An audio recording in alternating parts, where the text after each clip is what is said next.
नमस्कार सभी दर्शकों का स्वागत है आज के लाइव में। मेरा नाम है पूर्णिमा शर्मा और कार्यक्रम की शुरुआत से पहले हम अपने दर्शकों से ये निवेदन करना चाहेंगे कि अगर आपको ये कार्यक्रम पसंद आ रहा है तो इसे शेयर करना ना भूलें। इसे आप लाइक करें और इसे ज़्यादा से ज़्यादा लोगों तक पहुँचाएँ। साथ ही हम आपसे कहेंगे कि हमारे यूट्यूब चैनल द मीडिया को भी सब्सक्राइब करना ना भूलें। इस वीडियो के कमेंट बॉक्स में हम उसका लिंक भी शेयर करेंगे। तो आज हम बात करने जा रहे हैं भारत से यूरोप तक के सफर की। किस तरह से G20 में एक अहम ऐलान हुआ जिसके बारे में हम सभी जानते हैं, लेकिन इसका मतलब क्या है? अगर भारत से लेकर अगर यूरोप तक, फ्रांस, इटली, जर्मनी तक सीधा रास्ता बनता है तो इसका मतलब क्या है? ट्रेड कितना बढ़ेगा इस पूरे कॉरिडोर पर? और जो हम बात कर रहे हैं कि इस बीच कौन-कौन से देश आएँगे अगर हम मैप में देखें तो अ अगर यूरोप तक का जो सफ़र है भारत से, तो उसमें हम अगर देखें तो ये जो कॉरिडोर बनने जा रहा है जिसका नाम है India, middle east, Europe economic corridor. तो इसमें किस तरह से जो भारत से लेके जो सफ़र शुरू होगा वो यूएई से होते हुए Saudi Arabia, Jordan, Israel, Italy, France और जर्मनी तक। तो किस तरह ये रास्ता आगे बढ़ेगा और G20 में ये जो अहम ऐलान हुआ है, इसके क्या मायने हैं? हमारा जो ट्रेड है वो यूरोप के साथ कितना बढ़ेगा?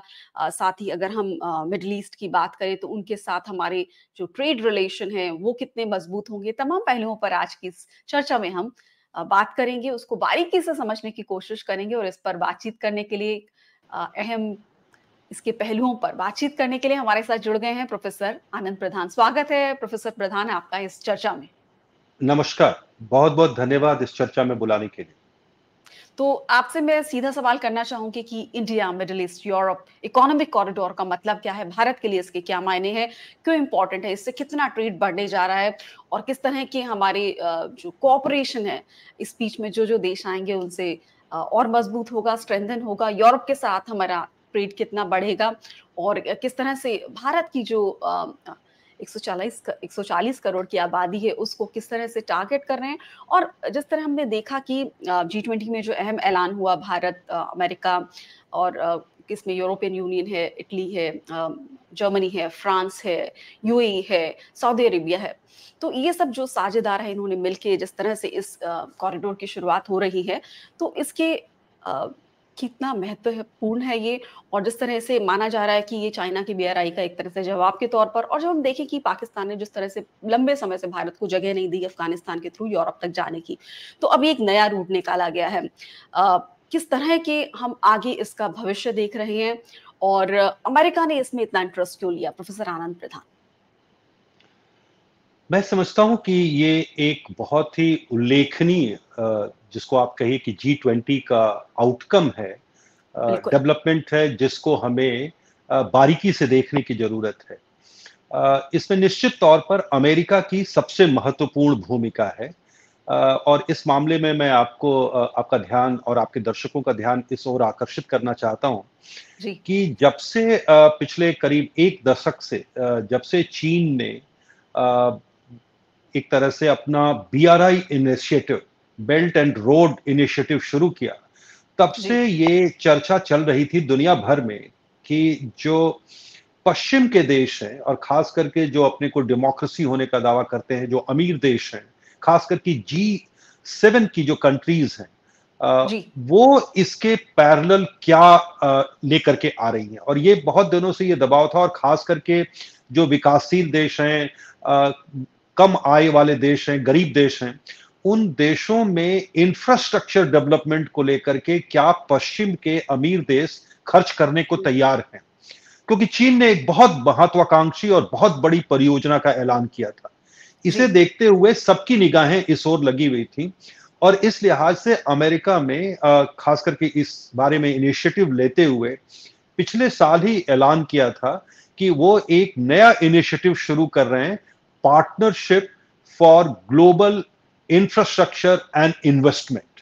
तो जो पीजीआईआई प्रोग्राम है, जी, वो प्रोग्राम एक तरह से इसमें बहुत महत्वपूर्ण रोल निभा रहा है और इसके बारे में इस साल के शुरुआत में ही राष्ट्रपति बाइडेन ने एक तरह से इशारा किया था और जब अभी हिरोशिमा में पिछले 2 महीने पहले जब सम्मेलन हुआ G7 का, तो जी, उसमें ये बात उभर करके सामने आ चुकी थी कि अमेरिका और G7 के कंट्रीज मिल करके दुनिया भर में जगह जगह, खास करके अफ्रीका में, एशिया में, मिडिल ईस्ट में और लैटिन अमेरिका में भी इस तरह के इंफ्रास्ट्रक्चर प्रोजेक्ट्स में इन्वेस्टमेंट करने की तैयारी कर रहे हैं।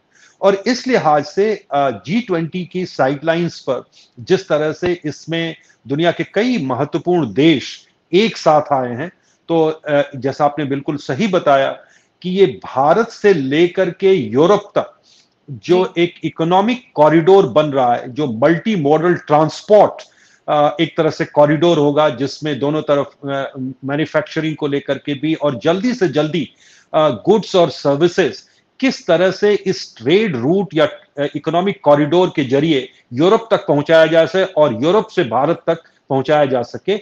यहां हमें यह भी देखना चाहिए कि ये इकोनॉमिक कॉरिडोर इसलिए भी महत्वपूर्ण है कि ये मिडिल ईस्ट होकर के यूरोप जाने की तैयारी है। अभी लंबे समय से आपने बिल्कुल ठीक बताया था कि भारत बहुत दिनों से ये कोशिश कर रहा था कि किसी तरह से पाकिस्तान, अफगानिस्तान, ईरान के रास्ते यूरोप पहुंचा जा सके। और खास करके आप देखिए तो जो सेंट्रल एशियन कंट्रीज हैं, वहां से जो एनर्जी सोर्सेस तक पहुंच सके भारत, इसकी बहुत दिनों से कोशिश कर रहा था। पाकिस्तान ने इसके लिए अलाउ नहीं किया। काफी दिनों से यह मामला लटका रहा। फिर भारत ने ईरान के जरिए यह कोशिश की और ईरान इसके लिए तैयार भी है, लेकिन चूंकि ईरान और अमेरिका और खास करके पश्चिम के देशों के साथ संबंध खराब हैं, तो जी, इसमें एक महत्वपूर्ण पहल जो एक ऐसा लगता है कि ये प्रोजेक्ट सफल हो पाएगा, उसकी वजह यह है कि पिछले दिनों अमेरिकी पहल पर ही I2U2 प्रोजेक्ट भी एक तरह से डायलॉग शुरू हुआ। I2 का मतलब हुआ इंडिया एंड इजराइल और जी, U2 का मतलब हुआ यूनाइटेड अरब एमिरेट्स और यूनाइटेड स्टेट्स। तो इन चार देशों के बीच में भी बातचीत शुरू हुई है। अब जैसा कि जानती हैं, मिडिल ईस्ट एक ऐसा इलाका है जहां पर काफी दिनों से काफी झगड़े हैं, काफी तनाव है, तमाम देशों के बीच झगड़े चलते रहते हैं। एक तरह से सुपरमेशी को लेकर के एक और इजराइल है, एक और सऊदी अरेबिया है, फिर ईरान है, फिर इराक है, तो जी, इसी में इजिप्ट भी है। तो इनके बीच झगड़े भी चलते रहते हैं। अमेरिका बहुत दिनों से कोशिश कर रहा है कि मिडिल ईस्ट में एक तरह से इन झगड़ों को शांत करने के लिए इकोनॉमिक कोऑपरेशन को आगे बढ़ाया जाए। और इसमें ये एक बहुत महत्वपूर्ण पहल I2U2 लेकर के हुई थी, जिसमें आप जी, जानती हैं कि इजराइल के साथ यूनाइटेड अरब एमिरेट्स की, जो यूएई की एक तरह से पहली बार एक मतलब मिडिल ईस्ट में इजराइल और किसी मुस्लिम देश के बीच में डिप्लोमेटिक रिलेशंस कायम हुए हैं। ऐसी कोशिश है कि सऊदी अरेबिया के साथ भी डिप्लोमेटिक रिलेशंस कायम हो। आप जैसा कि जी, जानती हैं, जॉर्डन और इजराइल के संबंध भी अच्छे नहीं है बहुत, लेकिन हुँ, ऐसा माना जा रहा है कि इस कॉरिडोर के जरिए, जिसमें भारत की बहुत गहरी दिलचस्पी है, अमेरिका की दिलचस्पी है और यूरोप की दिलचस्पी है, इन देशों को भी करीब लाया जा सकता है। तो इस लिहाज से, ये इकोनॉमी के लिहाज से, पॉलिटिकल कोऑपरेशन के लिहाज से और एक तरह से जियो पॉलिटिकल जो अभी स्ट्रेटजीज हैं, उसमें मतलब जियो पॉलिटिकली भी ये बहुत इंपॉर्टेंट पहलकदमी है। तो मुझे लगता है कि ये जो अनाउंस हुआ है और इसमें एमओयू साइन हुआ है, अभी जी, इसकी डिटेल्स आनी बाकी हैं कि इसमें कितना खर्च आएगा, इसका टाइमलाइन क्या होगा, कितने सालों में ये परियोजना पूरी होगी, इसको लेकर के अभी कुछ बहुत क्लियर नहीं है। लेकिन इन देशों ने मिलकर के ये तय किया है कि अगले 60 दिनों में इन सभी देशों की टीमें मिल करके काम करेंगी और एक ब्लूप्रिंट तैयार करेंगी और एक जल्दी ही अगली बैठक होगी, जिसमें हम ज्यादा स्पष्ट तरीके से समझ पाएंगे कि इस कॉरिडोर में कौन लोग पैसा लगाने वाले हैं। जैसा कि एक थोड़ा सा संकेत मिल रहा है कि हुँ, इसमें वर्ल्ड बैंक भी मौजूद था, हुँ, इसमें यूरोपियन यूनियन भी मौजूद थी और जैसा कि आप जानते हैं कि अमेरिका भी और प्राइवेट सेक्टर को भी इसमें इन्वेस्टमेंट में लाने की तैयारी है। तो भारत से भी बहुत बड़े जो इंडस्ट्रियल हाउसेस हैं, जी, उनको भी एक मौका मिलेगा। मिडिल ईस्ट के भी कई देशों के जो इंडस्ट्रियलिस्ट हैं और जो इन्वेस्टर्स हैं उनको मौका मिलेगा और यूरोप को भी मौका मिलेगा। तो ये एक तरह से इससे जॉब्स भी क्रिएट होंगी, ट्रेड फास्ट हो पाएगा, एक तरह से इकोनॉमिक कोऑपरेशन बढ़ेगा, इन देशों में इससे रोजगार पैदा होंगे।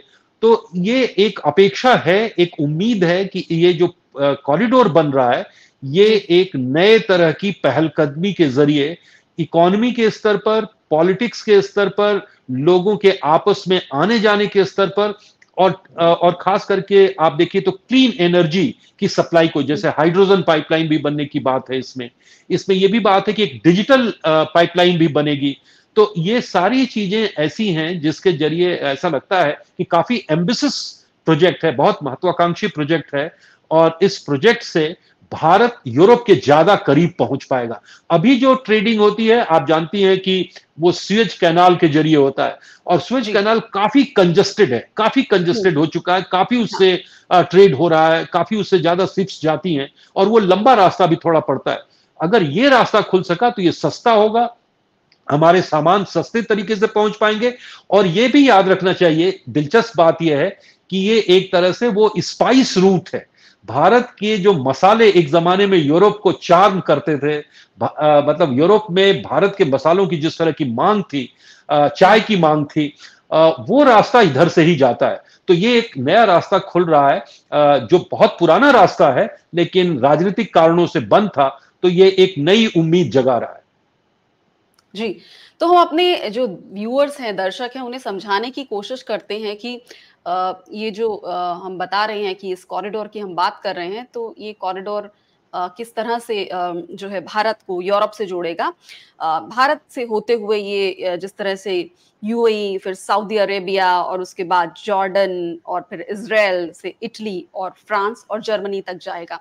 तो अगर मानचित्र में समझें तो ये रूट जो है ये काफ़ी इम्पोर्टेंट हो जाता है और जिस तरह से अब इसकी शुरुआत हो रही है, इसका ऐलान हो गया है और इसको लागू होने में, इम्प्लीमेंट होने में समय लगेगा, लेकिन भारत ने एक विज़न रखा होगा इसके लिए जो यूरोप तक हमारा ट्रेड बढ़े और कई महत्वपूर्ण बातें आपने बताई जैसे मिडल ईस्ट से जुड़ी हुई और साथ ही हमारा क्या यूरोप इसको भारत को एक बड़ी मार्केट के तौर पर भी देख रहा है। अमेरिका ने इसमें बहुत इंटरेस्ट लिया है, यूरोप का बहुत इंटरेस्ट है। यूरोप की इकोनॉमी की अगर हम मौजूदा हालात में बात करें तो उसको भी सब सारे पहलुओं को देखते हुए फ्यूचरिस्टिक अगर हम देखें तो किस तरह से इसके अगले जो वर्ल्ड लीडर्स हैं वो इसमें क्या भविष्य देख रहे हैं? देखिए, इसलिए भी ये महत्वपूर्ण है कि भारत एक तरह से इंडियन ओशन में, हिंद महासागर में और जो इंडो पैसिफिक एरिया है, इन जी। दोनों क्षेत्रों में स्ट्रेटेजिकली अमेरिका के साथ जो नजदीकी बढ़ रही है और एक जो इंटरनेशनली ये माना जा रहा है कि एक नया कोल्ड वॉर शुरू हो चुका है, जिसमें एक तरफ चीन है और उसके साथ रूस भी है, या कह लीजिए रूस और चीन एक साथ हैं, और दूसरी तरफ अमेरिका और यूरोप के खास करके कई देश हैं, और उसमें एक भारत के जो स्ट्रेटेजिक इंटरेस्ट है, भारत का जो इकोनॉमिक इंटरेस्ट है, उसमें ये बहुत दिनों से बात कही जा रही थी कि हमारा जो पैसिफिक एरिया में हम किस तरह से अपनी भूमिका बढ़ा सकते हैं। उसके लिहाज से ये जो इकोनॉमिक कॉरिडोर बनने जा रहा है, India Europe economic corridor through middle east, उसके भविष्य को इस रूप में भी देखिए कि भारत से ये कॉरिडोर आगे आने वाले दशकों में मेरा ये मानना है कि ये पूर्वी एशिया की तरफ भी बढ़ेगा, जो साउथ ईस्ट एशिया है यानी दक्षिण जी। पूर्व एशिया के देशों की तरफ भी ये कॉरिडोर जा सकता है। तो ये एक बड़ी पहलकदमी है इस लिहाज से, और मुझे लगता है कि इसमें अमेरिका काफी इन्वेस्टेड है। अमेरिका की दिलचस्पी इसलिए भी है कि एक तरह से भारत को वो रास्ता देने की कोशिश कर रहा है मिडिल ईस्ट के जरिए। मिडिल ईस्ट में सबकी का इंटरेस्ट है, भारत का भी बहुत गहरा इंटरेस्ट है मिडिल ईस्ट में, और इसीलिए पिछले कुछ दिनों में आप देखिए तो भारत ने मिडिल ईस्ट के देशों के साथ, खास करके सऊदी अरेबिया के साथ, यूएई के साथ काफी नजदीकी बढ़ाने की कोशिश की है।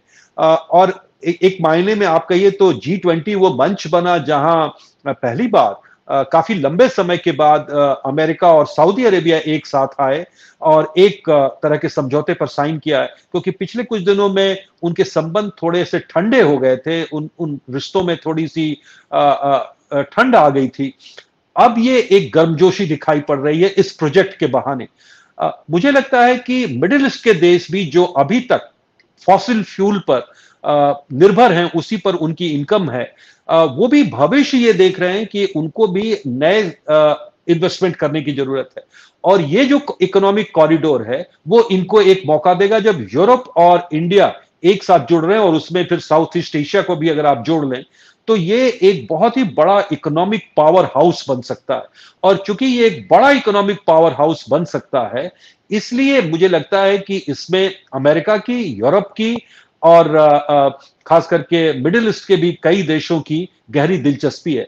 अब ये देखना है, इसके सामने चुनौती बड़ी ये है कि एक तो फाइनेंसिंग का अरेंजमेंट करना, इसकी एक टाइम डेडलाइन रखना, और साथ ही साथ मिडिल ईस्ट में जहां सऊदी अरेबिया, जॉर्डन, इजराइल जैसे इसके पार्टनर हैं, उनके बीच के जो राजनीतिक और डिप्लोमेटिक एक तरह से टेंशन्स हैं, उनको कैसे मैनेज किया जाता है। उनको मैनेज करने के लिए अमेरिका क्या कोशिशें करता है और भारत की उसमें क्या भूमिका रहती है, यूरोप की उसमें क्या भूमिका रहती है। यह भी एक बहुत महत्वपूर्ण और दिलचस्प बात है कि आप देखिए तो यूरोप की दिलचस्पी भी बहुत ज्यादा भारत और भारत के बाजार में है।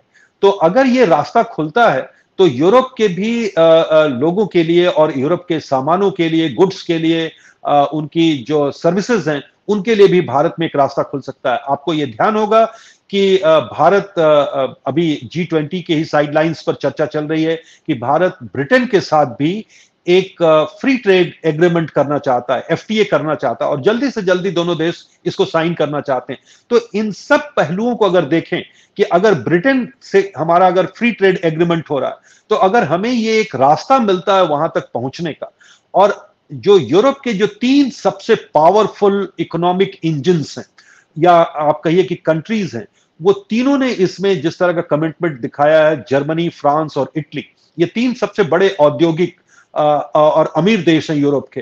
तो मुझे लगता है कि इससे एक नई संभावना पैदा हो रही है। दुनिया भर में जो इस तरह के प्रोजेक्ट्स, इंफ्रास्ट्रक्चर के प्रोजेक्ट्स पर फोकस किया जा रहा है, उसके लिहाज से भी ये इंपॉर्टेंट है।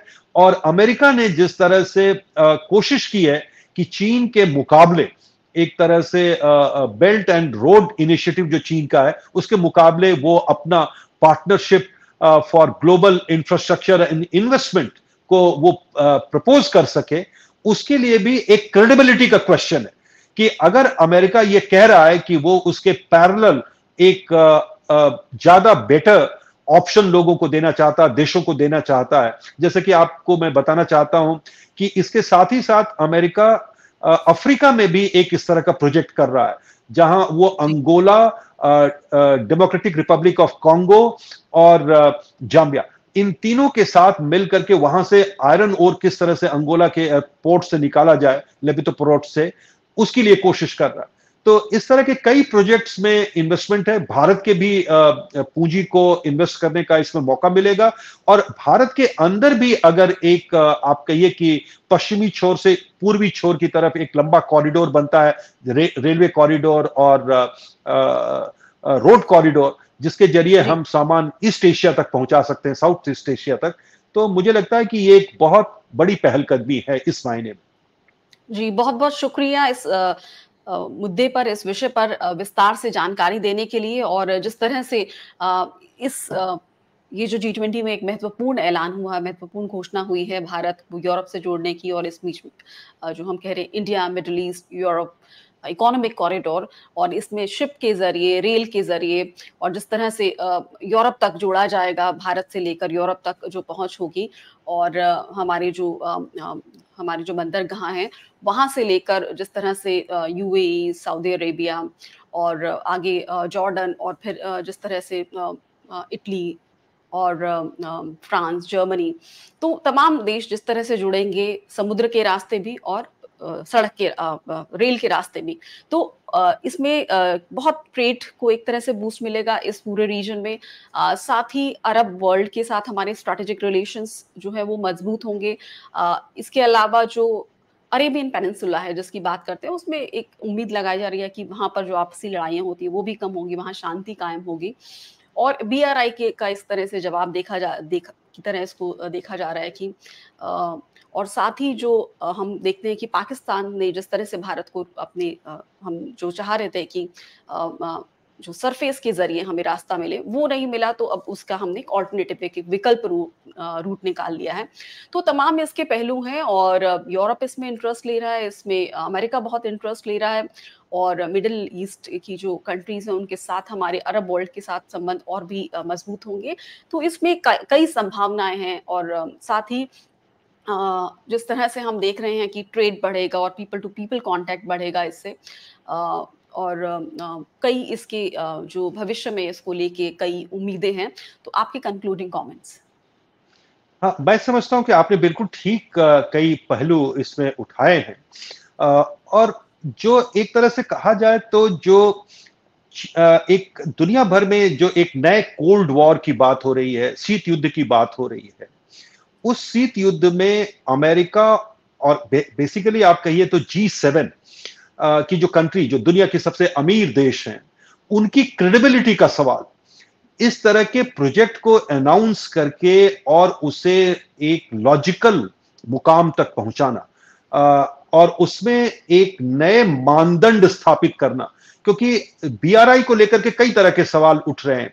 उसमें इस एनवायरमेंटल स्टैंडर्ड को लेकर के सवाल उठ रहा है, उसमें जो देश शामिल हैं उनमें जो कर्ज जाल में फंसने का सवाल उठ रहा है, जो ह्यूमन राइट्स वायलेशन के सवाल हैं। ये सवालों से अलग अगर ये डेमोक्रेसीज मिल करके एक नई पहलकदमी करती है और एक इंफ्रास्ट्रक्चर डेवलपमेंट का ज्यादा इंक्लूसिव मॉडल पेश करती है। इंफ्रास्ट्रक्चर जरूरी है पर एट द कॉस्ट ऑफ पर्यावरण नहीं, इन्वायरमेंट के कॉस्ट पर नहीं होना चाहिए। तो ये जो एक नया पैराडाइम है, क्या इस तरह के जो बड़े प्रोजेक्ट्स, जो मल्टी मॉडल प्रोजेक्ट हैं जिसमें पानी के रास्ते भी और ट्रेन के रास्ते भी हमें एक नए ट्रेड रूट्स खोलने की कोशिश हो रही है, इकोनॉमिक कॉरिडोर बनाने की बात हो रही है जिसमें मैन्युफैक्चरिंग भी होगी, जिसमें सर्विसेज भी होगी, यानी एक तरह से डिमांड और सप्लाई को एक दूसरे के करीब ले आना। जहां मैन्युफैक्चरिंग हो रही है उस सामान को जहां मांग है वहां तक ले जाना और एक तरह से लोगों को भी इसमें रोजगार मिल सके, इन्वेस्टमेंट के नई अपॉर्चुनिटीज आ सके। तो मुझे लगता है कि इस लिहाज से यह प्रोजेक्ट बहुत महत्वपूर्ण है। अब देखना यह है कि जिस धूमधाम के साथ इसकी घोषणा की गई है, क्या उसी धूमधाम के साथ इसको आगे लागू भी किया जाएगा। तो जो असली क्वेश्चन है कि क्या अगले 60 दिनों में हम इसकी एक बैठक और उसमें टाइमलाइन और इसमें कौन इन्वेस्टर्स होंगे, इसके बारे में हमें जानकारी मिलेगी। तो अभी एक तरह से थोड़ा हमें इंतजार करना पड़ेगा और देखना पड़ेगा कि ये जो घोषणा हुई है, एमओयू साइन हुआ है, ये सारे देशों ने मिलकर किया है, इनके राष्ट्राध्यक्ष थे, तो काफी पॉलिटिकल एक तरह से कैपिटल इसमें इन्वेस्ट किया है इन्होंने। एक तरह से इतने मतलब सभी राष्ट्राध्यक्षों के इस पर साइन करने का अर्थ है कि इन देशों ने अपनी जो राजनीतिक पूंजी है इसमें लगाई है। अब वो राजनीतिक पूंजी के बाद जो आर्थिक पूंजी इसमें लगाने की बात है, क्या उसके लिए भी वो तैयार हैं और वो पैसा कहां से आएगा और कितने दिनों में ये प्रोजेक्ट पूरा होगा, ये एक चैलेंज है और इस पर पूरी दुनिया की निगाह रहेगी।